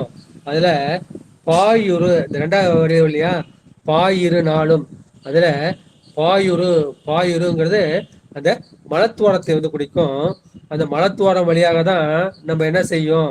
அங்க அபான வாயு வந்து வெளியாகும். மேலே போவது வந்து பிராணன், கீழே போவது வந்து அந்த அபானன். இந்த அபானன் வந்து எப்பயும் கீழ் நோக்கி தான் போவோம். அதனாலதான் வந்து மலை ஜலம் வெளியே கிடைக்கிறதுக்கு என்ன காரணம்னா அந்த அபான வாயு தான் காரணம். அந்த குழந்தை வந்து கீழே வர்றதுக்கு காரணம் இது. அந்த அபான வாயு தான் அந்த 10வது மாசத்துல அது வலிமைப்பட்டு அந்த குழந்தைய வந்து வெளில தள்ளும். அப்ப என்ன செய்யும்? அந்த அபானன் வந்து கீழ் நோக்கி சொல்லும். அது இல்லாம அந்த பிராணனும் அபானனும் அது இணைந்து என்ன செய்யும்? அது இந்த இதய ஸ்தானத்துல இங்க இந்த அது நிலைச்சு நின்னா அப்ப என்ன செய்யும்? உன்னுடைய ஆயுள் வந்து வளர்ச்சி ஆகும். எனவே என்ன செய்யணும்? அத பிராணனையும் அபானனையும் இந்த இடத்துல நெஞ்சுக்குழியில நீ நிறுத்து. மறுபடியும் அந்த பாட்டு சொல்லிட்டேன். ஏயிரு நாளும், ஏயிரு நாள்னா ஏய்தல்னா பொருந்துதல். அந்த பொருந்திய 2 நாட்களிலும் இயல்புற ஓடிடில், நான் பாட்டி சொன்ன மாதிரி அது இயல்பாக ஓடினால் அது என்ன செய்யணும்? அதை மடை மாற்றாமல் அந்த ஒன்றின் வழியாகவே, ஒரு மூச்சின் வழியாகவே அது இயங்கு கொண்டிருந்தால் பாயுரு என்பது அந்த மலம் கலிகளாகிய அந்த கண்மேந்திரமாகிய அந்த ஆசனாவாய், அந்த மலம் கலியும் வாயாகிய அந்த கண்மேந்திர ஆசன வாய் வழியாக அப்ப என்ன செய்யும்? அது வழியா அபானன் தான் போவோம். அது அபானன் வந்து பிராணனுக்கு எதிரிடை. எனவே அந்த பிராணனும் அபானனும் சேர்ந்து இயங்கும். அப்ப என்ன செய்யணும், அபானன் வந்து கீழ் நோக்கி செல்வதை தடைப்படுத்தும். அந்த இரண்டை என்ன செய்யும், இந்த மத்திய ஸ்தானத்துல இந்த இதய ஸ்தானத்துல கலந்து ஒன்றாகும். மூன்றும்னா அந்த 3 நாட்களும் இந்த 2 வாயுக்களும் பிராணவாயும் அபானவாயும் கலந்து எங்கேயே இருந்துன்னு வச்சுங்க, அப்ப நீங்களுடைய ஆயுளை வந்து எப்பொழுது வேணாலும் நீட்டித்துக் கொள்ளலாம். மொத்தம் 7 ஆதாரம் இருக்கும். மூலாதாரம், சுவாதிஷ்டானம், மணிப்புரகம். இந்த 3 வந்து கீழ் உள்ள ஆதாரங்கள். இது வந்து உலகியலுக்காக உள்ளது. நம்ம உலகத்துல வந்து என்னென்ன செய்யணும், நம்ம வேலை செய்யணும், சம்பாதிக்கணும், குடும்பம் நடத்தணும், புள்ள குட்டி பெற்றுக்கணும், அதெல்லாம் வந்து இது சம்பந்தப்பட்டது 3. இதுக்கு மேல இருக்கு இல்லையா, இந்த விசுத்தி, ஆகிய, சகஸ்டாரம், இது 3ம் வந்து ஆன்ம உயர்வுக்காக உண்டானது. நீ முழுக்க முழுக்க ஆன்மீகமா போகக்கூடாது, நீ முழுக்க முழுக்க உலகியல்ல கீழே உள்ள 3 சக்கரவழியா போகக்கூடாது. அப்ப என்ன செய்யணும், ரெண்டையும் சமன்படுத்துவதற்கு தான் இந்த இதயஸ்தானம் என்கின்ற அந்த அநாகத சக்கரம். இங்க நீ நிலைச்சு நின்னா நீ என்ன செய்யலாம், உனக்கு வந்து இந்த நிகத்துக்கு வேண்டியது நீ செஞ்சுக்கலாம், பரத்துக்கு அடுத்த பிறப்புக்கு வேண்டியது நீ செஞ்சுக்கலாம், ஆன்மீகமாகவும் செஞ்சுக்கலாம், லௌகிகமாகவும் செஞ்சுக்கலாம் என்கின்ற அந்த கருத்தை வந்து இந்த 9வது பாட்டுல வந்து சொல்லி இருக்கின்றார்கள். இந்த பிராணவாயு வந்து அந்த 2 நாள் அளவு 2 நாள் அளவு என்ன செய்யணும், அது இயல்புற ஓடுதல் இடநாடி வழியா இயங்கினால் என்ன செய்யும், அந்த உடல் வந்து இடையூறின்றி நீண்ட நாள் இயங்கும் என்ற கருத்தை வந்து இந்த பாட்டுல சொல்லியிருக்கின்றார். அடுத்து 10வது திருப்பாட்டு. அளக்கும் வகை நாளும் அவ்வழி ஓடிதில் விளக்கும் ஒரு நாள் மெய்ப்பட நிற்கும். துளக்கும் வகை 5ம் தோய் நெறி ஓடிடில் கலக்க மரமூன்றில் காணலுமாமே. அளக்கம், இந்த மாதிரி மூச்சை வந்து அந்த அளக்கும் வகையால் 4 நாட்கள் அவ்வழி ஓடிடில், அந்த வழியாகவே அந்த பிராணன் இயங்கினால் விளக்கும், அந்த விளக்கத்தை செய்கின்ற ஒரு நாள். அந்த 4 எண்ணிக்கை எதை குறிக்குது அப்படின்னா, நம்ம சிவதத்துவம் பார்க்கணும் இல்லையா, சிவதத்துல வந்து சிவம் சக்தி அப்படின்னு சொல்லுவோம், அதையே விந்து நாதம்னு சொல்லுவோம். இந்த சிவம் சக்தி விந்து நாதம் இது 4மே என்னது, அது அருவம். எனவே அங்க சிவம் சக்தி நாதம் விந்து, அந்த நாளையும் என்ன பண்ணலாம், அது உனக்கு உண்மையாகவே காட்சிப்படும். உண்மையாக காட்சிப்படும்னா நீ அங்க போய் லயம் ஆகி விடுவாய். அது போல அங்க மெய்ப்பட நிற்கும். துளக்கும் வகை 5 தூய் நெறி ஓடில் கலக்கம் அற 3ல் காணலும் ஆகுமே. அந்த மாதிரி 5 நாள் ஓடினால் நீ என்ன செய்யலாம், நீ கலக்கமின்றி உன்னைய முன்னாள் இதுவரைக்கும் நீ வந்து என்னென்ன ஜென்மம் எடுத்திருக்கியோ, புல்லாகி பூடாய் புழுவாகி மரமாய் பல் விருகமாகி பறவையாய் பாம்பாகி மனிதராய் தேவராய் அசுரராய்ன்னு எல்லா பிறவியும் நீ வந்து பார்க்கலாம் என்று அந்த பாட்டில் வந்து சொல்லி இருக்கின்றார்கள். இதுவே இதுக்கு நம்ம என்ன ஒரு கணக்கு அப்படின்னா வந்து சரம்னு பிற்பாடு ஒரு பகுதி இருக்கு. அந்த சரம் வந்து நம்ம தூங்கி முழிக்கிறப்ப நம்ம மூச்சு வந்து எப்படி ஓடுது, எந்த பக்கம் ஓடுதுன்னு கவனிக்கிறது. இடநாடியில ஓடுதா வளநாடியில ஓடுதுன்னா ஒரு கணக்கு இருக்கு. அதுல என்ன பண்ணணும் அப்படின்னா வந்து திங்கள் புதன் வெள்ளி 3 நாள் வந்து அந்த இடப்பக்கம் வந்து ஓடணும். அப்புறம் சனி ஞாயிறு செவ்வாய், அது செவ்வாயில வந்து வளநாட்டில் ஓடணும். இப்போ நடுவில் வந்து வியாழக்கிழமை இருக்கு, வியாழக்கிழமை வந்து அது வளர்ப்படையாக இருந்தால் வளநாசியில் ஓடணும், அது தேய்ப்படையாக இருந்தால் இடநாட்டில் ஓடணும். அந்த மாதிரி நம்ம சரம் எப்படி ஓடுதுன்னு அந்த சரயோகி வந்து பார்ப்பாங்க. நம்ம சரத்தை பார்ப்பதை பற்றி தான் இந்த பாட்டில் வந்து சொல்லி இருக்கின்றார்கள். விளக்கம் ஒரு நாள். இந்த ஆன்மாவுக்கு வந்து ஞானத்தை கொடுப்பது எது, ஞானத்தை கொடுப்பது இந்த சிவம் சக்தி அல்லது நாதம் விந்து. அதான் விளக்கம் ஒரு நாள்.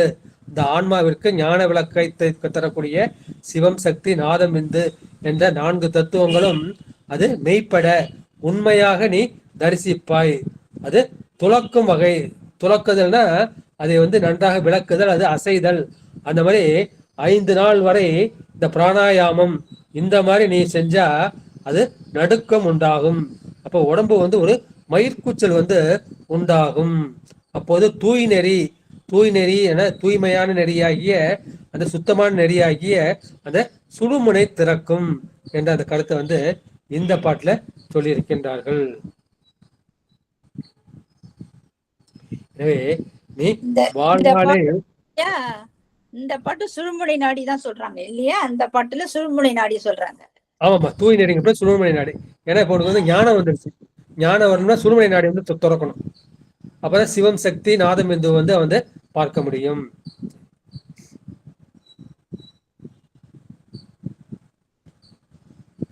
அடுத்து 11வது திருப்பாடல். காணலுமாகும் கருத்திய பத்தோடில் காணலுமாகும் கலந்த இரண்டையும் காணலுமாகும் கலப்பர மூவைந்தே காணலுமாகும் கருத்தர ஒன்றே. காணல் அதாவது உனக்கு தரிசனம் கேட்கணும். தரிசனம் கேட்கறதுக்கு நீ என்ன பண்ணணும்? நீ வந்து தியானிக்கணும். அந்த தியானிக்கின்ற காணலும் ஆகும். அந்த தியானிக்கப்படுகின்ற 10 ஓடில் அந்த 10 நாட்கள் என்ன செய்யணும்?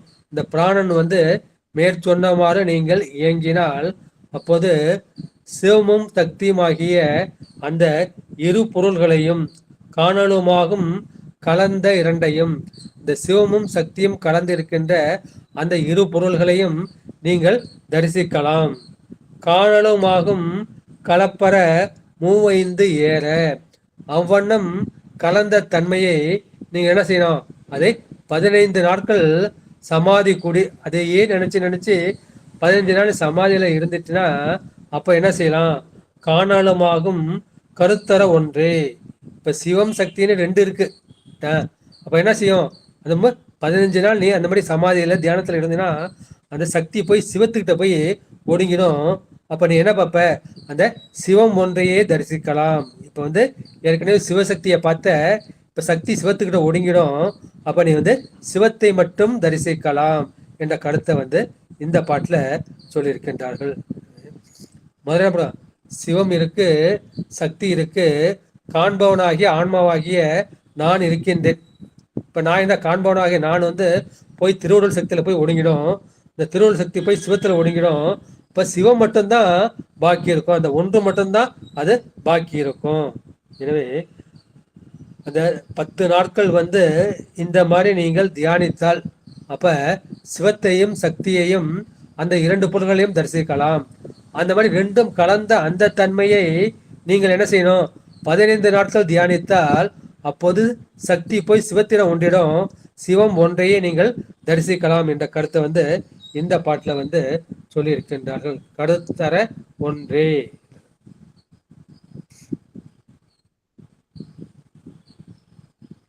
அடுத்து 12வது திருப்பாடல். கருதும் 20 காண ஆறாகும் கருதிய 5 காண்பது 3ஆம் கருதும் 20 உடனாரும் காணில் கருதும் 2 காட்டலுமாமே. கருதும் கருதப்படுகின்ற அல்லது தியானிக்கப்படுகின்ற 20 அந்த 20 நாட்கள் காண ஆறாகும். அப்ப நீ வந்து அந்த 20 நாட்கள் தியானம் செஞ்சா உனக்கு அந்த 6 ஆதார நிலை எது என்பது தெளிவாக படும். மூலாதாரத்துல கணபதி, சுவாதிஷ்டானத்துல பிரம்மன், மணிப்புரகத்துல திருமால், அப்புறம் அநாகத்துல ருத்ரன், இங்க விசித்தில மகேஸ்வரன், இங்க 6வதாகிய இந்த ஆக்யா சக்கரத்துல அங்க சதாசிவன். எனவே அந்த கருதப்படுகின்ற 20 நாட்கள் நீங்கள் தியானித்தால் உங்களால் 6 ஆதார நிலைகளையும் அங்குள்ள தெய்வங்களையும் நீங்கள் காணலுமாகும், நீங்கள் தரிசிக்கலாம். கருதிய 5 20 25 அந்த 25 மாத்திரை அளவு அது என்ன செய்யணும்? அது போல 25 நாட்கள் நீங்கள் வந்து அந்த மாதிரி நீங்க வந்து தியானிச்சீங்கன்னா உங்களுக்கு என்ன ஆகும் அப்படின்னா அந்த 6 ஆதார நிலையில உங்களுக்கு வந்து 3 ஆதாரம் மட்டும் செயல்படும். அந்த 3 ஆதாரம் எது அப்படின்னா இந்த அநாகதம், விசித்தி, இந்த ஆங்கை என்ற அந்த 3ம் வந்து தலைப்படும். கருதும் 20 6 காணில் கருதும் 2 காட்டலும் ஆமீன். இப்ப 25 மாத்திரை 25 நாட்கள் அப்படின்னா அந்த 3 மேல் ஆதாரங்களை நீங்கள் தரிசிக்கலாம். அதுபோல 20 அந்த 26 நாட்கள் நீங்க அந்த மாதிரி 26 மாத்திரை அளவு நீங்க பண்ணீங்கன்னா அப்ப என்ன செய்யணும், 2 காட்டலுமாமே. அப்போ உங்களுக்கு என்ன செய்யும், இந்த அநாகதம் ஆங்கை என்கின்ற அந்த 2ஐயும் நீங்கள் அறியலாம் என்ற கருத்தை இந்த பாட்டு சொல்லியிருக்கின்றார்கள். கருதும் 20 காண்ட 6ஆகும். 20 நாட்கள் இந்த மாதிரி தியானம் பண்ணா 6 ஆதார நிலைகளை நீங்கள் அறியலாம். கருதிய 5 காண்பது 3ஆம். அப்ப 5 25 மாத்திரை அளவு 25 நாட்கள் நீங்கள் தியானித்தால் அநாகதம் விசுத்தி ஆகிய என்ற அந்த 3 நிலைகளை நீங்கள் அறியலாம். அப்ப அது 20 அந்த 26 நாட்கள் நீங்கள் அந்த மாதிரி பண்ணீங்கன்னா உங்களுக்கு அநாகதமும் இங்க ஆகிய என்ற 2 நிலைகளும் அது அறியப்படும் என்ற அந்த கருத்தை இந்த பாட்டுல சொல்லியிருக்கின்றார்கள்.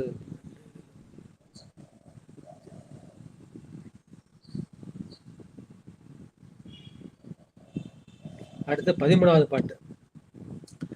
காட்டலுமாகும் கலந்திரு பத்தேலில் காட்டலுமாகும் கலந்தலும் ஒன்றன காட்டலுமாகும் கலந்திரு பத்தெட்டில் காட்டலுமாகும் கலந்த இறைந்தே.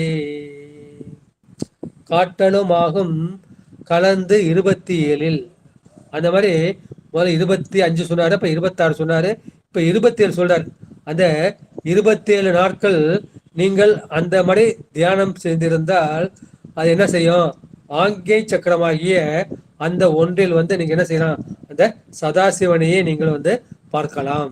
அந்த மாதிரி காட்டலுமாகும் கலந்து 28 அந்த 28 நாள்ல நீங்க காணணும்னா அப்ப என்ன சொல்லும், அது காட்டலுமாகும் கலந்த ஈசர் 5 அப்படின்னா அந்த ஈஸ்வரை எங்க பார்க்கலாம் அப்படின்னா இந்த துவாதசாந்த பெருவழியில் 27 நாட்கள் இருந்தால் ஆங்கியா சக்கரத்துல சதாசிவ மூர்த்தி மட்டும் உங்களை தரிசனத்தை பார்க்கலாம். இதுக்கு மேல 28 நாள் 27 நாள் தாண்டி 28 நாளுக்கு நீ போயிட்ட அப்படின்னா நீங்க துவாதசாந்த பெருவழிகளை போய் அங்க பரசிவனை நீ தரிசிப்பாய். ஈரஞ்சுன்னா அது 2 கூட்டல் 5 அப்ப 7 என்பது அந்த 7ஆம் நிலையமாகிய அந்த துவாதசாந்த பெருவழியே ஆகும். இனிமே 27 நாட்கள் இருந்தால் உங்களுக்கு ஆங்கியா சக்கரத்தில் அந்த சதாசிவம் தோன்றும். 28 நாட்கள் இருந்தால் உங்களுக்கு துவாதசாந்த பெருவழியில் அந்த பரசிவத்தை நீங்கள் பார்க்கலாம் என்ற கருத்தை இந்த பாட்டில் சொல்லியிருக்கின்றார்கள். 2 5 2 3 8க்கும் பாரஞ்சு நின்ற பகை 10 நாளாகும் வாரம் செய்கின்ற வகையாரம் சாமாகில் ஓரஞ்சொடு ஒன்றொன்று என ஒன்று நானே.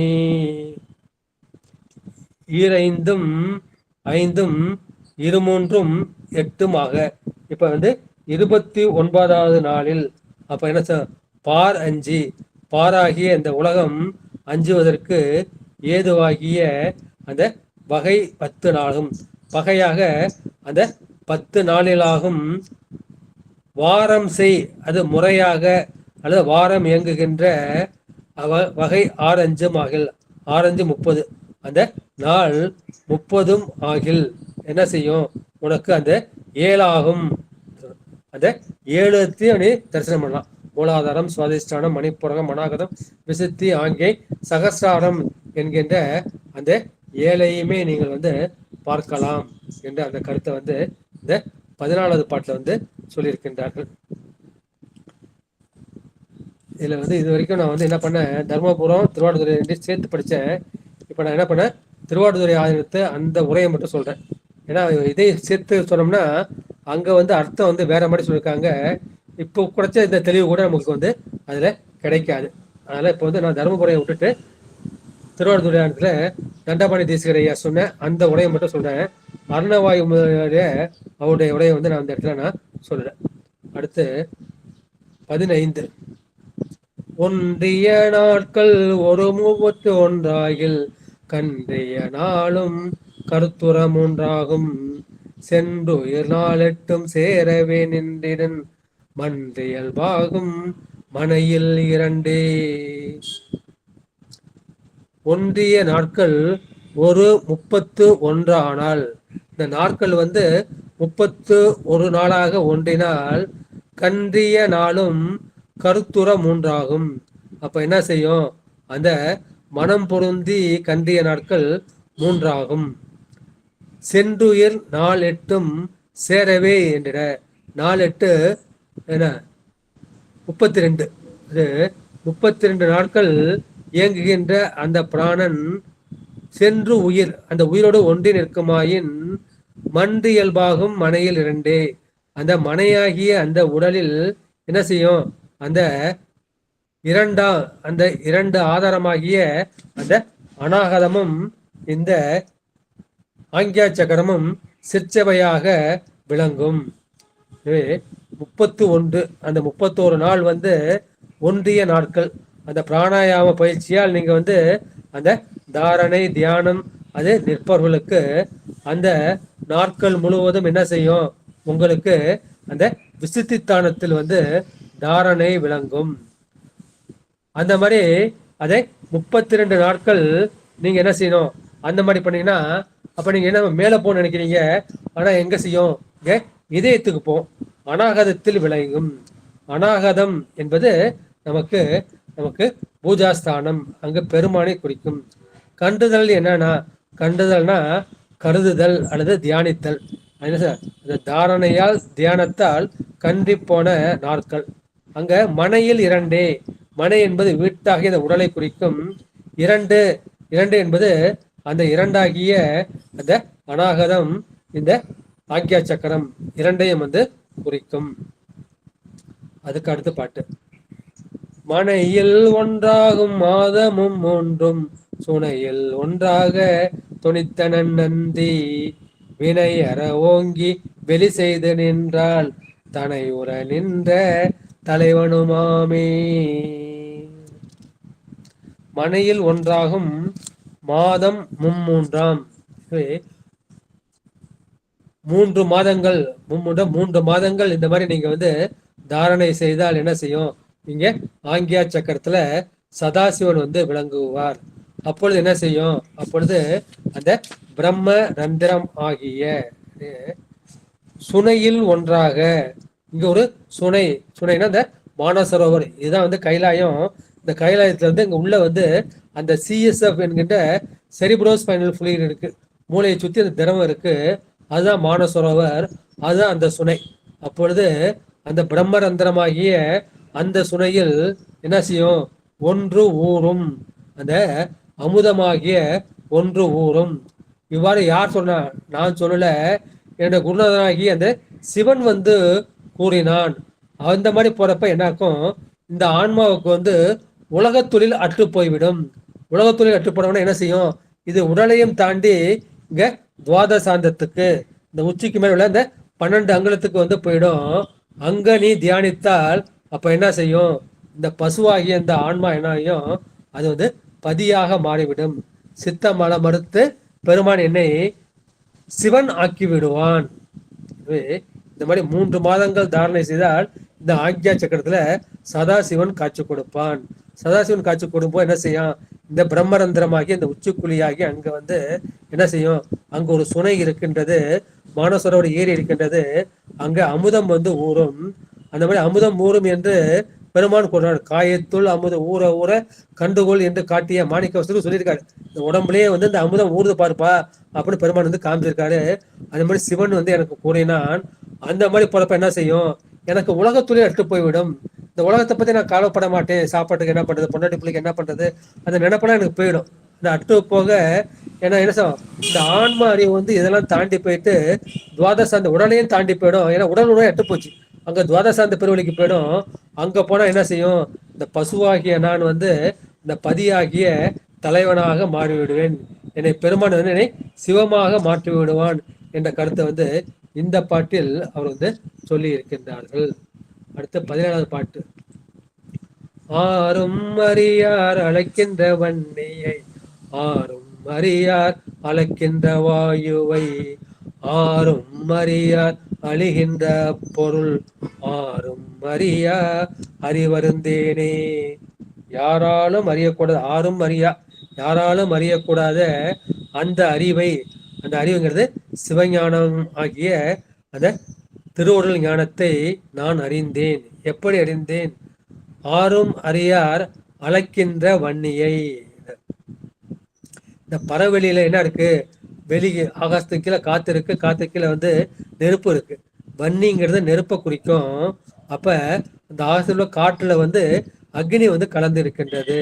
அந்த பறவெளியில் கலந்திருக்கின்ற அந்த அக்னி வாயு ஆகிய அந்த இரண்டு பூதங்களையும் யாரும் அறிய மாட்டார்கள். ஆறும் அறியார் அளக்கின்ற வாயுவை, அந்த வாயுவையும், இந்த பிராணவாயுக்குள் அந்த சிவன் இருப்பதை யாரும் அறிய மாட்டார்கள். ஆறும் அறியார் அழிகின்ற அப்பொருள், அதை எல்லாவற்றையும் அழிக்கின்ற, எல்லாவற்றையும் ஒடுக்குகின்ற அந்த பரம்பொருளாகிய சிவத்தையும் யாரும் அறியார்கள். நான் மட்டும், எனக்கு மட்டும் எப்படியா தெரிஞ்சுன்னு கேட்குறீங்க? நான் எப்படி அறிஞ்சேன்னா, ஆறும் அறியா அறிவறிந்தேனே. யாராலும் அறிய முடியாத அந்த சிவஞானத்தை சிவன் எனக்கு கொடுத்தான். அந்த சிவன் கொடுத்ததுனால நான் என்ன செஞ்சேன்? பறவெளியில் கலந்திருக்கின்ற அந்த அக்னி வாயு ஆகிய இரண்டு பூதங்களையும் மற்றவர்கள் அறியவில்லை, நான் அறிந்தேன். அதுபோல எல்லாவற்றையும் ஒடுக்குகின்ற அந்த அந்தத்தை செய்கின்ற ஆதியாகிய அந்த சிவத்தை, அந்தம் ஆதி என்மனார் புலவர், அந்த அந்தத்தை செய்கின்ற அந்த சிவத்தை நான் அறிந்தேன் என்ற அந்த கருத்தை வந்து சொல்லியிருக்கின்றார்கள். எல்லாவற்றையும் ஒடுக்குகின்ற அந்த பரம்பொருள் இருக்கின்றது. அந்த பரம்பொருளை நான் அறிந்தேன். அந்த பரம்பொருள் சுட்டி காட்ட அந்த 5 பூதங்களில் அந்த வன்னியாகிய அக்னியையும் அந்த காற்றாகிய அந்த பிராணவாயும் அறிந்தேன். ஏன்னா இங்க யோகத்தில் நம்ம பயன்படுத்துறது இந்த 2 தான். என்ன சொல்லுவோம்? அந்த மூச்சு காற்று இல்லையா, அந்த மூச்சு காற்றை நம்ம அடக்க என்ன செய்யுது? உடம்புல வந்து அக்னி உண்டாகின்றது. மூலாதாரத்து மூண்டலுக்கணலை காலால் எழுப்பும் கருத்து அறிவித்தே. கால் என்பது இங்க காற்றை குறிக்கும். எனவே அந்த என்ன சொல்லுவோம்? அந்த யோகம் செய்ய செய்ய மூலாதாரத்துல வந்து அக்னி மூலம் அதை காற்றை கொண்டு நம்ம உடம்பு முழுக்க கொண்டு போறோம். அதை நான் அறிந்தேன் என்ற கருத்தை இந்த பாட்டுல சொல்லி இருக்கின்றார்கள். அடுத்த பாட்டு, அறிவது வாயோடு 5 அறிவாயது அறிவாய் அதுதான் உலகுயிரத்தின் பிரிவு செய்யாமை பேணி உள்நாடில் செறிவது நன்று திகழும் அதுவே. இப்போது 18வது பாட்டுக்கு வந்து நம்ம வந்து போயிட்டோம். அறிவது வாயு வேணுது. எதை அறியணும்? நம்ம வந்து ஞான வடிவாகிய சிவத்தை வந்து அறிய வேண்டும். அந்த அறிவை நம்ம எப்படி அறியது? அந்த யோகத்துல மூச்சு காற்று ஆகிய அந்த பிராணவாயுவை கொண்டு நம்ம வந்து அடையிறோம். அந்த மாதிரி நம்ம அடையும் போது அப்ப என்ன ஆகும்? அது உலகு உயிரத்தின், இந்த சடமாகிய உலகு, இந்த உடம்பும் உலகமும் வந்து ஜடம், அதுக்கு அறிவு கிடையாது. ஜடமாகிய இந்த உலகமும் உடலும், அப்புறம் சித்தாகிய சித்து பொருள், அறிவு பொருளாகிய அந்த உயிரும் சிவமும். அப்ப இந்த சிவத்தின் மூலமா தான் உயிரறிவு விளங்குது. இந்த உயிரறிவு தான் இந்த ஜடமாகிய உலகத்தையும் இந்த உடலையும் வந்து அறிகின்றது. அப்ப என்ன செய்யணும்? இதை பேத ஞானம் இன்றி, அதை வேறுபட்ட ஞானமன்றி பேணி மனத்தால், அந்த மனத்தால் செய்யணும், நீ தியானிக்க வேண்டும். அந்த மாதிரி தியானித்தால் செறிவது நின்று திகழும் அதுவே. அப்ப அந்த அதுனா தற்பொருளாகிய அந்த சிவம், அந்த சிவபரம்பொருள் தான் எங்கும் செறிந்த பொருளாக திகழ்கின்றது. அங்கிங் எனாதபடி எங்கும் பிரகாசமாக அதுதான் வந்து தெரிகின்றது. அறிவது வாயுவோடு 5 அறிவாயது. சிவன் தான் ஞான வடிவம், சக்தி வந்து கிரியா வடிவம். எனவே ஞான வடிவமாக சிவன் தான் அறிகிறது. அது எதை வைத்து அறிகின்றது? அந்த வாயுவை வைத்து அறிகின்றது. அந்த வாயுவாகிய வாயு வந்து பஞ்சபூதங்களில் அது ஒன்று. அந்த அதை வச்சு நம்ம என்ன செய்யறோம்? அது சடமாகிய இந்த உலகத்தையும் இந்த உடலையும், இந்த உடலும் ஜடம், இந்த உடலில் உள்ள இந்த கருவி கரணங்கள் எல்லாமே ஜடம், அந்த 36 தத்துவங்கள் ஆகிய இந்த உலகமும் ஜடம், தனு காரண போகங்கள் எல்லாமே ஜடம். அந்த ஜடத்தை எது அறிகிறது? அந்த சித்தாகிய அறிவு வந்து அறிகின்றது. அது தானாக அறிகின்றன, அது தானாக அறியவில்லை. சிவபெருமான் அறிவிக்க அறிகின்றது. எனவே சிவபெருமான் வந்து இந்த சித்தாகிய உயிருக்கு அறிவிக்க அந்த உயிர் வந்து ஜடமாகிய இந்த உடலையும் ஜடமாகிய உலகத்தையும் அது காண்கின்றது என்கின்ற இந்த ஞானத்தை நீங்கள் தியானித்தால் அப்போது என்ன செய்யும்? செறிவது நின்று திகழும் அதுவே. அப்போது மற்ற எல்லாம் மறைஞ்சு போயிடும். இந்த தத்துவம் எல்லாமே மறைஞ்சு போயிடும். தத்துவம் மறைஞ்சு உயிர் மட்டும் காட்சிப்படும். இப்போ அந்த உயிரும் வந்து சிவத்துக்குள்ள ஒடுங்கி போயிட்டு அந்த சிவம் ஒன்று மட்டுமே செறிந்த பொருளாக இருக்கும் என்ற கருத்தை வந்து இந்த பாடல். எனவே இது பிரபஞ்சம் ரெண்டு ஒன்று சட பிரபஞ்சம், இரண்டாவது அறிவு பிரபஞ்சம் என்ற சித்த பிரபஞ்சம். அந்த சித்த பிரபஞ்சத்துல அறிவாகிய சிவமும் உயிரும் இருக்கின்றது. சிவமாக என்ன செய்யுது? அந்த உயிருக்கு அறிவிக்கின்றது. உயிர் வந்து இந்த உலகத்தையும் உடலையும் அறிகின்றது என்ற அந்த கருத்தை வந்து இந்த பாட்டுல வந்து சொல்லியிருக்கின்றார்கள். அடுத்து 19வது பாட்டு. அது வருளும் அருளானது உலகம் பொது வருளும் புகழார்க்கு நாளும் மது வருளும் மலர் மங்கையர் செல்வி இது ஒரு செய்யும் இறை அவனாமே.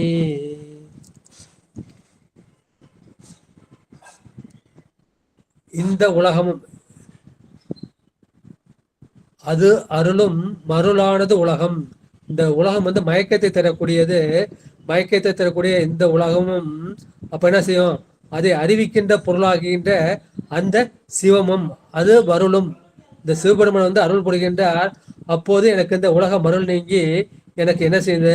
அந்த பெருமான் அருளிய அந்த அருள் வந்து கிடைக்கின்றது. இவ்வாறு பொது அருளும்படி உலார்க்கு நாளும். இந்த மாதிரி அறியும் எல்லாவற்றையும் சிவமாக காணுகின்ற அந்த அனன்ய சக்தி.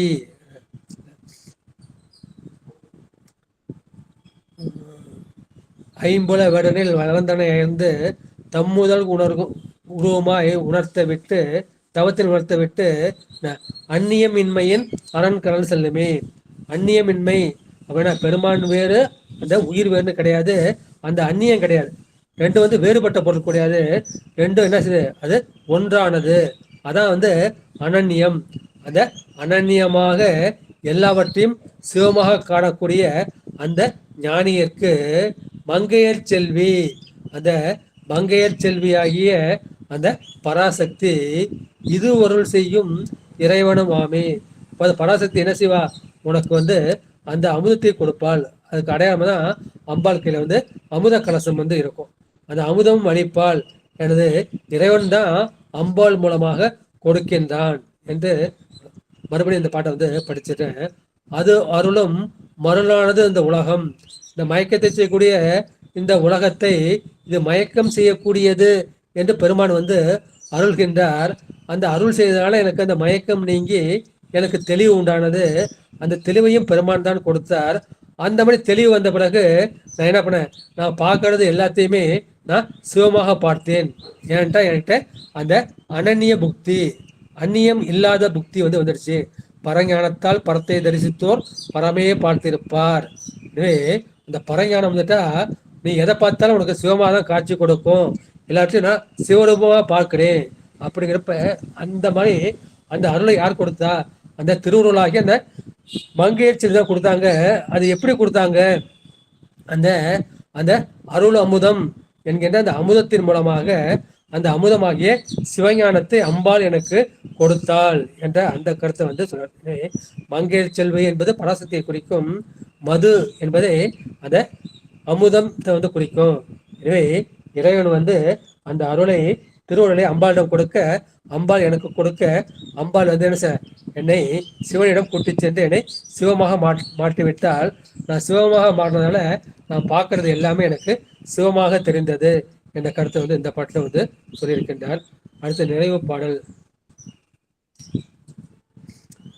பிறப்பது சூழ்ந்த பெருந்தகை நந்தி குறிப்பது கூடிய கோல குரம்பை பலப்பதியாவது பட்டரும் பாசம் அளப்படி செய்வாருக்கு அகலம் மதியே. பிறப்பது சூழ்ந்த பெருந்தகை நந்தி. பிறப்புனா சிருஷ்டி. சிருஷ்டியை செய்வதற்காக திருவுளம் பற்றிய அந்த சிவம். நந்தி என்பது சிவத்தை குறிக்கும். அந்த சிவம் குறிப்பது கூடிய கோல குரம்பை. அப்பொழுது இந்த மாயை முதற் காரணமாக கொண்டு என்ன செய்த இந்த உலகத்தையும் இந்த உடலையும் படைக்க கருதினான். படைக்கக்கூடிய இந்த குறிப்பது கூடிய கோல குரம்பை. என் உடம்பு எனக்கு அழகாதான் இருக்கு, கோலம்னு அழக குறிக்கும். எனவே இந்த அழகிய உடலை பழம்பதியாவது பற்றரும் பாசம். இந்த உடல் என்ன செய்யும், அது உயிர்களுக்கு மிக பழம்பதி, மிக பழமையான இடமாகும். எனவே இந்த ஊடு வந்து ரொம்ப பழசா போயிடுச்சு. எனவே இந்த பழைய வீட்டு மேல வந்து நீங்க என்ன செஞ்சீங்க, பாசம் வைக்காதீங்க, பற்று வைக்காதீங்க.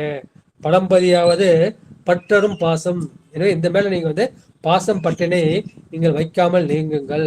அந்த மாதிரி நீக்கினா என்ன செய்யும், பாசம் அரும்படி அந்த பற்று, அந்த பந்தித்து நின்ற உங்களை கட்டி வைத்த அந்த பாசங்கள் வந்து அரும்படி அல்லது அழும்படி அதனது வலியை வந்து பெருமான் வந்து ஒடுக்குவான்.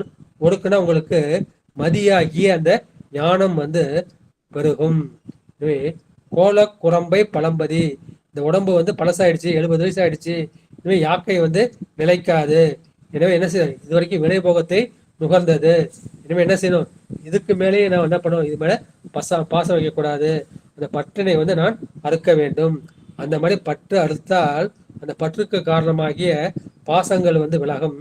பாசம் விளங்கினால் நமக்கு ஞானம் மலரும். எனவே அந்த திருவுருள் ஞானத்தை பெருமான் நமக்கு அருள வேண்டும் என்ற கருத்தை சொல்லி இன்றைய ஆயுள் பரீட்சை என்ற தலைப்பில் உள்ள இந்த திருமந்திர சிந்தனையை நிறைவு செய்கின்றேன். நன்றி, வணக்கம். சிவாய நம. திருச்சிற்றம்பலம். வான்முகில் வளாது பெய்க, மலிவளம் சுரக்க மன்னன் போன்முறை அரசு கெய்க, குறைவிலாது உயிர்கள் வாழ்க, நான்மறை அறங்கள் ஓங்க, நற்றவும் வேள்வி மல்க, மேன்மைகொள் செய்வ நீதி விளங்குக உலகம் எல்லாம். மேன்மைகொள் செய்வ நீதி விளங்குக உலகம் எல்லாம். மேன்மைகொள் செய்வ நீதி விளங்குக உலகம் எல்லாம். ஆறிடு தடந்தோள் வாழ்க, அறுமுகம் வாழ்க வெற்பை, கூறுசை தனிவேல் வாழ்க, கொக்குடம் வாழ்க செவ்வேல், எரிய மங்கை வாழ்க, மாநிலா வள்ளி வாழ்க, வாழ்க சீரடியார் எல்லாம், வாழ்க சீரடியார் எல்லாம், வாழ்க சீரடியார் எல்லாம் என்று சீரடியார் பிரபாதங்களை வணங்கி இந்த திருமந்திர சிந்தனையை நிறைவு செய்கின்றேன். நன்றி, வணக்கம். சிவாய நம. திருச்சிற்றம்பலம், தில்லையம்பலம், சிற்சபேசா சிவசிதம்பரம், சிவசுப்பிரமணியம் சிவசுப்பிரமணியம் சிவசுப்பிரமணியம். அடியார் பெருமக்கள் தங்கள் கருத்துக்களை பதிவு செய்யலாம், ஐயங்களை கேட்கலாம், இல்ல நிறைவு செய்து விடலாம். அம்மா சாந்தி அம்மா, நீங்க பேசுங்கம்மா. அம்மா சிவாயனம்மா. ஐயா சிவாயனமங்க ஐயா. திருடி வணங்குறேங்க ஐயா. அடியார் பெருமக்கள் திருடியும் மனமே மொழிகளால் அதிகாலையில் வணங்கிக் கொண்டு பெருமையை செய்கிறேங்கம்மா. ஐயா, ஒரு சந்தேகம் ஐயா, அருமையா சொன்னீங்க. இந்த பிராணாயாமா, மூச்சு பயிற்சி, நம்ம எப்படி ஆயுளை அதிகம் பண்ணிக்கலாம், எதெல்லாம் பண்ணா ஆயுள் குறைவு அப்படிங்கிறதெல்லாம் அருமையா சொன்னீங்க ஐயா. நாங்க நினைச்சிட்டு இருந்த இவ்வளவு நாளா நம்ம பிறக்கும் போதே நம்மளுடைய தேதி நிர்ணயிக்கப்பட்டுவிடும், அதன்படிதான் நம்ம அனைவருக்கும் ஆயுட்காலம் உண்டு அப்படின்னு நினைச்சிட்டு இருந்தோம். இப்ப நீங்க சொல்லிக்கிறீங்க மூச்சு வந்து இந்த மாதிரி இழுத்தா இவ்வளவு வயது வாழலாம், இந்த மாதிரி இழுத்தா இப்படி வாழலாம் அப்படின்னு சொன்னீங்கய்யா. அதுல வந்து நீங்க கவுண்டிங் 7, 8 அப்படிங்கிற மாதிரி சொன்னீங்கய்யா. அது நீளமான மூச்சு இழுத்து நம்ம சுவாசிக்கும் பொழுது குறைவான ஆயுள் அப்படிங்கிற மாதிரி நான் புரிஞ்சுக்கிட்டேன். அது சரியா தவறாங்கிறது சொல்லுங்கய்யா.